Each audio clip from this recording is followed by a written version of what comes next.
ত্রয়োদশ সংসদ নির্বাচন সুষ্ঠু হলে জামায়াত জিততে পারবে না। সাবেক কূটনীতিক হর্ষবর্ধন শ্রিংলার এ মন্তব্য নিয়ে বাংলাদেশে প্রতিক্রিয়া তৈরি হয়েছে। বিশ্লেষকরা মনে করেন নির্বাচন সুষ্ঠু হবে, তবে কোন দল জিতবে তা নিয়ে পরস্পর বিপরীত মন্তব্য করেছেন বিশ্লেষকরা। আরও জানাচ্ছেন নুরনবী সরকার। আপনাকেই বলছি, ইন্স্যুরেন্স করলে সিটিতে সুরক্ষা পাবেন নিশ্চিত।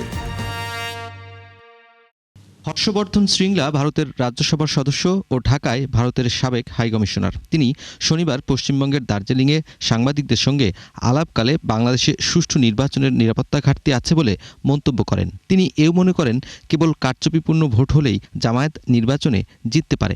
फ्री एंड फेयर इलेक्शन में कभी जीत नहीं सकेगा। इतिहास में इन्होंने 5 और 7% से ज्यादा कभी वोट नहीं दिया। उनका पॉपुलर सपोर्ट नहीं है।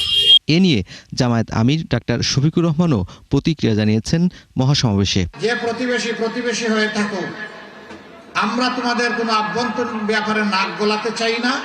মেহেরবানি করে আমাদের আভ্যন্তরীণ ব্যাপারে আপনারা নাক গলাতে আসবেন না। শ্রিংলার এই বক্তব্যের প্রতিক্রিয়া জানতে চাইলে দুজন বিশ্লেষক দুই ধরনের মত দেন।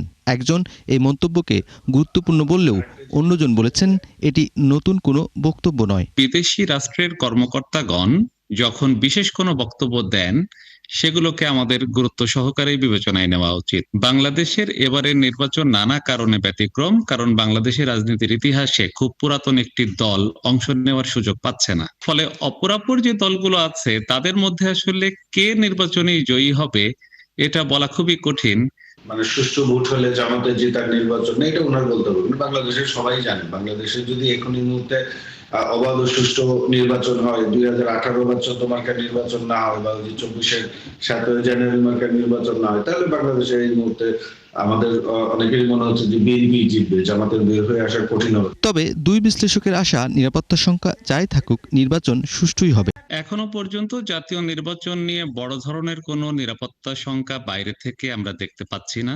ভালো একটি আশাবাদী ক্যাম্পেইন তারা চালাতে পারেন এবং বাংলাদেশের ভোটার যদি তাতে উৎসাহিত হয়ে ভোট কেন্দ্রে যায়, তবে নিরাপত্তার ছোট ছোট সংখ্যাগুলো এমনিতেই কেটে যাবে।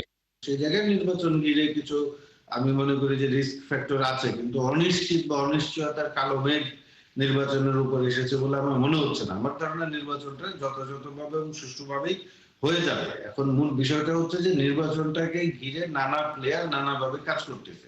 গেল 5 আগস্ট সরকার পরিবর্তনের পর ভারত সরকারের নানা কার্যক্রম ও বক্তব্য নিয়ে বাংলাদেশের মানুষের মধ্যে প্রতিক্রিয়া দেখা গেছে। শ্রিংলার এই বক্তব্যকে অনধিকার চর্চা বলেও মন্তব্য করেছেন বিশ্লেষকরা। নুরনবী সরকার, 71, ঢাকা।